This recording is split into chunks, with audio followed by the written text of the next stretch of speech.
Hello বন্ধুরা, চলে আসলাম আবারও একটা ভিডিও নিয়ে তোমাদের কাছে। তো সকালে যেমনকার কাজ তেমন, দুপুরে আমি খেয়েছিলাম ডিম মাছ, আর ছেলের জন্য মাংস নিয়ে এসেছিলো। বিকালে মাংস দিয়ে ভাত খেয়েছিল। তারপরে এই যে আমার গলু সোনার অবস্থাটা খুব খারাপ। এটা আগের চেহারা, তাই দেখাচ্ছি। আগের চেহারাটা দেখো কি সুন্দর, আর এখন চেহারাটাও দেখাবো। মানে আগে দেখো কি সুন্দর ছিল, কিছু বুঝতে পারছি না বর্ষার জন্য হচ্ছে কিনা। গোটা গায়ে না একটু ঘা ঘা মতন, বিশেষ করে গলাটা, ও অন্য জায়গাটা কম, গলাটা ওর বেশি, তাই একটু আদর করছিলাম। আগের এই ভিডিওটা আমাদেরকে দেখাচ্ছিলাম। কি সুন্দর গলাটা দেখছো, কোনো কিছু নেই, এত সুন্দর চেহারাটা ছিল ছেলেটার। আমার এখন কেমন হয়ে গেছে মানে বুঝতে পারছি না কী কারণ। ও তো জলে ভেজেও না, ওর জলকে প্রচণ্ড ভয়, ও জলে ভেজেই না বলতে গেলে।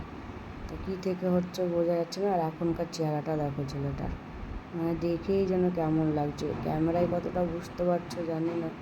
সামনে এই কানের পাশটাশগুলো না পুরো পশম উঠে গেছে, এখন আরও ঘা ঘা মতন হয়ে গেছে। দিয়ে বেরিয়ে পড়লাম ওর জন্য বিকালবেলায় তোমার হচ্ছে ওষুধ আনতে, কিন্তু ওষুধের দোকানটা বন্ধ ছিল। বললো একটু রাত্রি করে খোলে। মানে ওর যে শ্যাম্পুটা, ও তো এমনি ডাক্তার দেখালে ওষুধ খায় না, গুণ আছে, দেখালে সেই ওষুধ মানে ওই ফেলা যায়, ওষুধ খাওয়ানোই যায় না ওকে। তো ওর একটা শ্যাম্পু ছিল, এই শ্যাম্পুটা খুব ভালো, এই শ্যাম্পুটার খোঁজেই গেছিলাম কিন্তু পাচ্ছি না। বাড়ি ফিরে দেখছি দেখো আমার বড়টা, এবার বড়টা অসুখ করবে। ভিজে ভিজে খেলেছে, ভাবতে পারিনি যে আমরা ফট করে চলে আসবো। ভেবেছে যে আসতে দেরি হবে, তার মধ্যে আমি পড়তে চলে যাবো, মা আবার জানতে পারবে না। তো পড়তে ওকে দিয়ে আমরা আবার গেলাম, কিন্তু গেলাম বৃষ্টিতে খোলেনি, বন্ধ ছিল।